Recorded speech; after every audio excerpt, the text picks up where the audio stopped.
আরেকজন আছে আমির হামজা। এখন আমির হামজাকে নিয়ে, রেশমিকা মান্দানাকে নিয়ে যেই ধরনের ট্রল হচ্ছে, যে অ্যাজ ইট ইজ মনে হয় যে রেশমিকা মান্দানাকে বিয়ে করার জন্য আমির হামজা পাগল হয়ে গেছে। কিন্তু ব্যাপার হলো তিনি যে জিনিসটা বুঝাতে বলতেছে যে এই সময়তে সারা ওয়ার্ল্ডের একটা প্রিটিয়েস্ট ফেস, তার দিকে যদি আপনি তাকান আপনি বুঝতে পারবেন যে আল্লাহ কত সুন্দর করে একটা মানুষ তৈরি করতে পারেন। আমি তার ভাষণটা শুনছি। এখন এটা স্মরণ করার মতো না। এই যে উনি একজনের প্রশংসা করলেন, এই প্রশংসা কিন্তু ইসলামে বৈধ এবং এটা সুন্নত। আল্লাহ রাসূল এরকম, আপনি একটা ভালো পুরুষ বা নারী আল্লাহ সুন্দরভাবে তৈরি করেছেন, একটা ফুল তৈরি করে আপনি তাকাই থাকবেন। তো ওটা আমরা হজম করতে পারিনি। আমাদের ঘটনা হলো যে আমি রেশমিকা মান্দানিকে এত ভালোবাসি, আমির হামজার এত সাহস হইল সে ওয়াজ করে, হুজুরগিরি করে, সেই কারণে নায়িকাকে নিয়ে প্রশংসা করে। আরও বিষয়গুলো তো মানে সবই তো আমরা দেখলো পাই সামাজিক যোগাযোগ মাধ্যমে আসে, যেরকম যে জামাত দাড়িপাল্লাই ভোট না দিলে ইমান থাকবে না, তারপরে রোজা হজ জাকাতের মতো ইমাম নির্বাচন করাটাও ফরজ, নানান বিষয়গুলো আসে। এগুলোর ব্যাখ্যা কি? এগুলোর ব্যাখ্যা হলো আমাকে বলার একটু সুযোগ আমি বলি, এগুলো রাজনৈতিক কথা। ফার্স্ট থিং হলো যে রাজনীতির ময়দানে প্রত্যেকটা রাজনৈতিক দলই এমন সব কথাবার্তা বলে।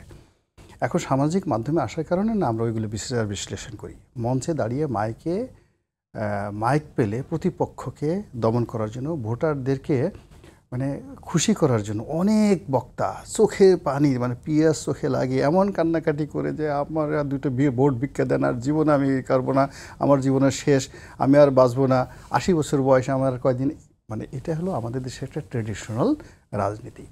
আর ট্রেডিশনাল রাজনীতিতে যেখানে ধর্মপ্রাণ মানুষ আছে, অনেক সময় দেখা যাচ্ছে হিন্দু সম্প্রদায়ের লোকের ওখানে গিয়ে, সেখানে গিয়ে দেখা গেল মুসলমান একজন লোক গিয়া হরিবল বলছে, নমস্কার জানাচ্ছে। হিন্দুরা আবার একজন দেখা গেল দাড়ি টুপিওয়ালা মানুষ, তাকে উলুধ্বনি দিয়া বরণ করেছে। ইটস এ কালচার, ইটস আমাদের একটা সংস্কৃতি, এর সঙ্গে ধর্মের কোনো যোগাযোগ নেই। তো আমাদের বুঝতে হবে যে এখানে আমরা যাকে বলা হয় রাজনীতি করতে নেমেছি। এখন যারা রিপোর্ট করছেন সাংবাদিক থেকে শুরু করে, তারা এই পলিটিক্যাল যে কালচারটা আছে সেই কালচারটা বাদ দিয়ে তারা শুধুমাত্র জামাত সারাদিন জিকির করবে লা ইলাহা ইল্লাল্লাহ, আল্লাহু আকবার, আল্লাহু আকবার, মনে করছে তারা কেন উলুধ্বনি শুনবে। আবার যারা আওয়ামী লীগের যারা লোকজন আছে, তারা যদি আবার এই সালাউদ্দিন সাহেব একটু ওই যে মাদ্দা জিল্লুল আলী বলতে গেছেন, নাহমাদুহু ওয়া নাস্তাইনু বলতে গেছেন, তো এই জামাতের যারা লোকজন আছে, যারা ধর্মপন্থী, তারা বলছে ওনার কি আর কোনো কাজ নাই, ভালো করে আরবিও শিখে নাই ঠিকমতো, এখানে লাহারনে জনি হয়ে গেছে, এইটার উচ্চারণ ঠিকমতো হয় না, এ তো জান্নাতে মানে দোজকে যাবে, কনফার্ম শিওর দোজকে যাবে। তো এইগুলো হয় কি, সে পলিটিক্যাল আক্রমণ, একে অপরকে ছোট করার জন্য। এবং এটাই একটা সৌন্দর্য, এই আলোচনা আছে বলেই তো টকশো আছে, নাহলে তো আমরা থাকতাম না এখানে।